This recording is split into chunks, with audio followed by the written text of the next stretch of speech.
जरा सोचिए, हमारे किचन की सबसे मामूली सी चीज, उसमें एक पूरी की पूरी केमिकल फैक्ट्री छिपी हो सकती है। जी हाँ, आज हम बात करने वाले हैं साधारण नमक के इसी छुपे हुए रहस्यमयी जीवन के बारे में। नमक, हम सब जानते हैं इसे, है ना?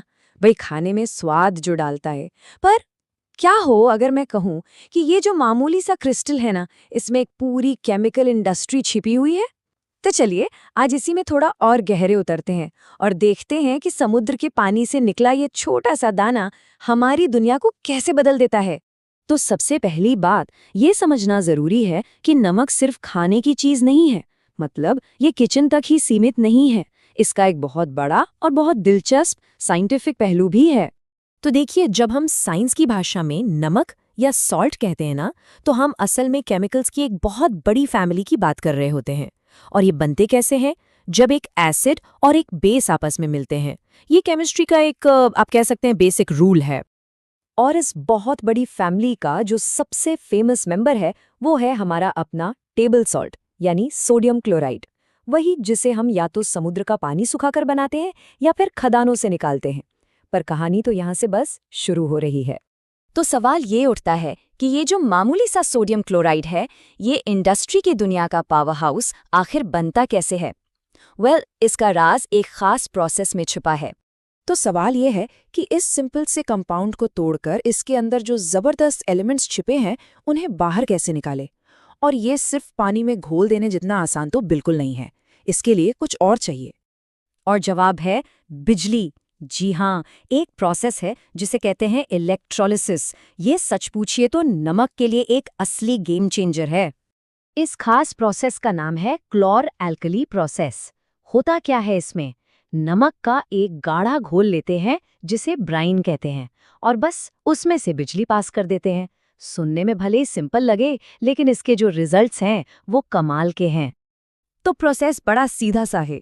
हम ब्राइन से शुरू करते हैं, उसमें से करंट गुजारते हैं और बस बिजली अपना जादू दिखाना शुरू कर देती है। वो सोडियम क्लोराइड और पानी को उनके बेसिक बिल्डिंग ब्लॉक्स में तोड़ देती है और फिर उन्हें रीअरेंज करके 3 बिल्कुल नए और जबरदस्त काम के केमिकल्स बना देती है। और ये रहे वो 3 कमाल के प्रोडक्ट्स। पहला, सोडियम हाइड्रोक्साइड, जो पूरी दुनिया में साबुन और पेपर इंडस्ट्री की रीढ़ की हड्डी है। दूसरा, क्लोरीन गैस, यही हमारे पानी को पीने लायक सेफ बनाती है और पीवीसी पाइप से लेकर दवाइयों तक में काम आती है। और तीसरा, हाइड्रोजन गैस, जिसे क्लीन फ्यूल का फ्यूचर माना जा रहा है। जरा सोचिए, एक बिलियंस ऑफ डॉलर्स की इंडस्ट्री सिर्फ नमक और पानी पर चल रही है। एक मामूली सी चीज से निकले 3 इंडस्ट्रियल सुपर पावर्स। अच्छा, तो इस प्रोसेस से हमें ये 3 चीजें तो मिल गईं, पर इनका आगे क्या होता है? चलिए अब ये देखते हैं कि नमक से निकले ये केमिकल्स हमारी रोज की जिंदगी का हिस्सा कैसे बनते हैं। चलिए शुरुआत करते हैं क्लोरीन गैस से। जब इस गैस को बुझे हुए चूने यानी स्लेक्ट लाइम के साथ रिएक्ट कराया जाता है तो एक बहुत ही जानी पहचानी चीज बनती है जो घरों में और इंडस्ट्री में खूब इस्तेमाल होती है। जी हाँ, ब्लीचिंग पाउडर। इसका इस्तेमाल होता है कपड़ा इंडस्ट्री में रंग हटाने के लिए, केमिकल इंडस्ट्रीज में एक पावरफुल ऑक्सीडाइजिंग एजेंट के तौर पर, और सबसे जरूरी हमारे पीने के पानी को जर्म फ्री बनाने के लिए। तो अगली बार जब कोई साफ पानी पिए तो याद रखिएगा कि उस कहानी की शुरुआत भी नमक से ही हुई थी। अब आते हैं एक और बहुत ही जानी पहचानी चीज पर। यह तो पक्का किसी न किसी के किचन में मिल ही जाएगा। केक को फुलाने या पकौड़ों को क्रिस्पी बनाने के काम आता है। बिल्कुल सही, हम बात कर रहे हैं बेकिंग सोडा की। इसका केमिकल नाम है सोडियम हाइड्रोजन कार्बोनेट। ये एक माइल्ड नॉन कोरोसिव बेस है। आसान भाषा में कहें तो ये ज्यादातर चीजों को खराब नहीं करता, और यही बात इसे इतना यूजफुल बनाती है। और इसके यूजेस तो देखिए कमाल के हैं। केक फुलाने में काम आता है। पेट में एसिडिटी हो जाए तो एंटासिड में यही होता है। और तो और फायर एक्सटिंग्विशर में भी इसका इस्तेमाल होता है। सच में एक मल्टीटास्कर है ना? और ये भी बना है नमक से। अब बेकिंग सोडा का ही एक कजन भाई है जिसे हम कहते हैं वॉशिंग सोडा। ये भी उतना ही इम्पॉर्टेंट है, बस इसके काम थोड़े अलग है। वॉशिंग सोडा का इस्तेमाल होता है ग्लास, सोप और पेपर इंडस्ट्री में। ये एक जबरदस्त क्लीनिंग एजेंट तो है ही, साथ ही ये हार्ड वाटर को सॉफ्ट भी बनाता है। मतलब जिस पानी में मिनरल्स की वजह से साबुन का झाग नहीं बनता, ये उसे ठीक कर देता है। और हाँ, ये सब भी मुमकिन हुआ है उसी साधारण नमक से। तो हमने देख लिया कि नमक से कितने जरूरी केमिकल्स बनते हैं, पर नमक का एक और राज है जो उसके क्रिस्टल्स में ही छिपा है, और इस राज का कनेक्शन है पानी से। एक सवाल है, जो क्रिस्टल्स हमें देखने और छूने में एकदम सूखे लगते हैं, क्या वो सच में अंदर से भी उतने ही सूखे होते हैं? इसका जवाब शायद थोड़ा चौंकाने वाला हो। इस चीज को समझने के लिए एक क्लासिक एक्सपेरिमेंट देखते हैं।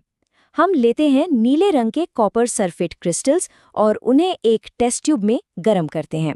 जैसे ही हम उसे हीट करते हैं, उसमें से पानी भाप बनकर उड़ जाता है और क्रिस्टल्स अपना नीला रंग खोकर सफेद हो जाते हैं। पर असली जादू तो अब होता है। जैसे ही हम उस सफेद पाउडर पर पानी की कुछ बूंदें डालते हैं, बूम! नीला रंग फौरन वापस आ जाता है। तो ये कोई जादू नहीं, ये है प्योर साइंस। इसे कहते हैं वाटर ऑफ क्रिस्टलाइजेशन। इसका मतलब बस इतना सा है कि बहुत से क्रिस्टल्स जो हमें सूखे लगते हैं, वो असल में अपने स्ट्रक्चर के अंदर पानी के मॉलिक्यूल्स को पकड़ कर रखते हैं, और यही छिपा हुआ पानी उन्हें उनका खास रंग और शेप देता है। क्रिस्टल में पानी छिपे होने का यही प्रिंसिपल एक और कमाल की चीज बनाता है, प्लास्टर ऑफ पेरिस। होता क्या है कि जब जिप्सम नाम के एक पत्थर को एक खास टेम्परेचर पर गर्म किया जाता है, तो वो अपने अंदर का थोड़ा पानी छोड़ देता है और एक सफेद पाउडर में बदल जाता है। जी हाँ, ये वही पाउडर है जिसे डॉक्टर्स टूटी हड्डियों पर प्लास्टर लगाने के लिए इस्तेमाल करते हैं। और जैसे ही इस पाउडर में पानी मिलाते हैं, ये उस पानी को सोखकर वापस एक हार्ड सॉलिड जिप्सम बन जाता है ना कमाल? तो अगली बार जब कोई खाने पर नमक डाले, तो 1 सेकंड के लिए जरूर सोचिएगा कि वो सिर्फ एक मसाला नहीं है, वो एक चाबी है। एक ऐसी चाबी जो साबुन, साफ पानी, दवाइयों और न जाने कितनी ही चीजों की एक पूरी दुनिया का दरवाजा खोलती है। एक मामूली से दिखने वाले क्रिस्टल के अंदर छिपी हुई एक पूरी केमिकल की दुनिया।